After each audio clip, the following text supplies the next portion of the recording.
So what we have here is a Saito FA-60T twin that I've purchased off of eBay. When it came, it had totally messed up bearings, rusted bearings, no compression. The guy that sold it to me said it was in really good shape, and it was in terrible shape. And one of the issues was the compression, and I'm getting a lot of blow-by, leak-by on the valves. So I've actually tried some Permatex valve grinding compound. Grew up in the automotive industry in a machine shop and did that work for my dad for years. So cutting valves, grinding valves on everything from a lawnmower engine all the way up to Mack trucks and farm equipment, tractors and such. And I've found some posts on the net that says using the valve grinding compound on these bronze, I assume bronze or brass, I think it's bronze, seats could damage them. So anyway, I tried that. Wasn't lucky, successful I should say, on getting that to seat correctly.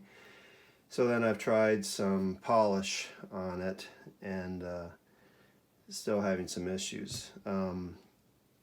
I've successfully got this one cylinder to work fine by constantly going back and trying to lap in the valves over and over again, and finally get this one to work. So I got some really good compression on the, I guess that's what, number one cylinder. Yeah, number one cylinder. But number two cylinder is having issues. So I'm trying to figure out how I could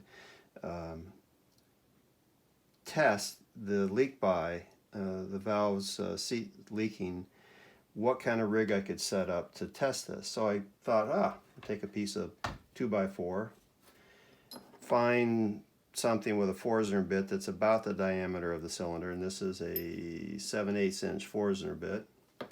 Drilled a little recess down into a 2x4. Went to Home Depot, bought a valve stem for my air compressor, airline. This is a 5/8 inch Forstner bit to drill a hole in, so I've got an opening into the bottom of this.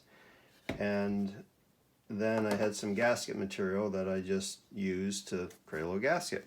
The gasket obviously fits around and it seals up very nicely.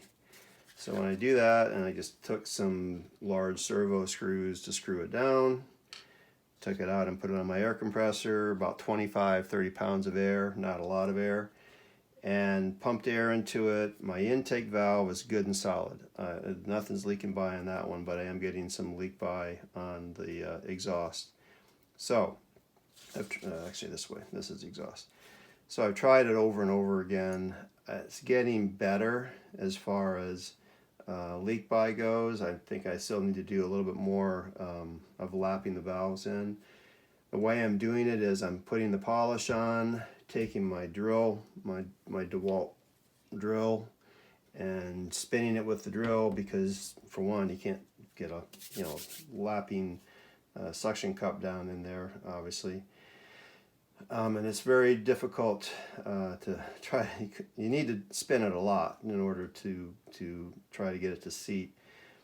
And then trying, obviously, if you're trying to do real valve grinding or valve cutting, seat cutting, I don't have the tools for that. I don't even know what we would use for that since this is so small. But anyway, this rig worked really well to at least test it, but that means I have to set all this stuff up, go up to my garage where my air compressor is, test it out there, come back down, disassemble everything again. I've disassembled these valves over and over again, and I need to come up with a different way to test it.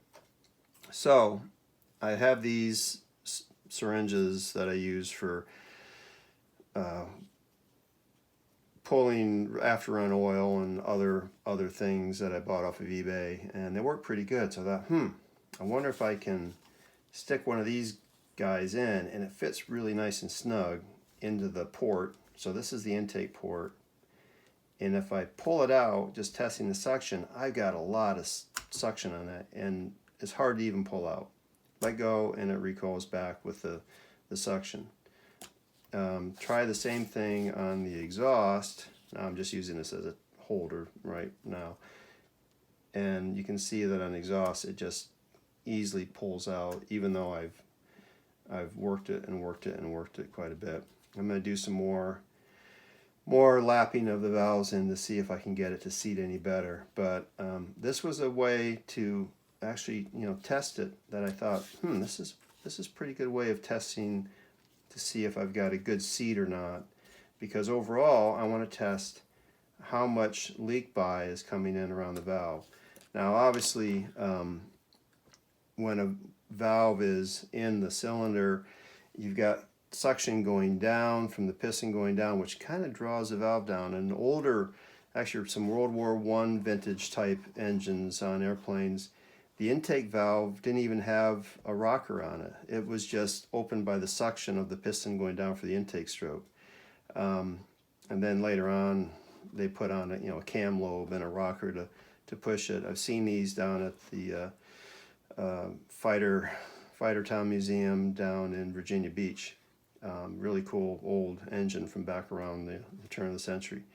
The exhaust, obviously, you needed something because you're pushing something up, but so if you try to push pressure in, you may be opening the valve on the pushing pressure in, is the point I'm trying to make.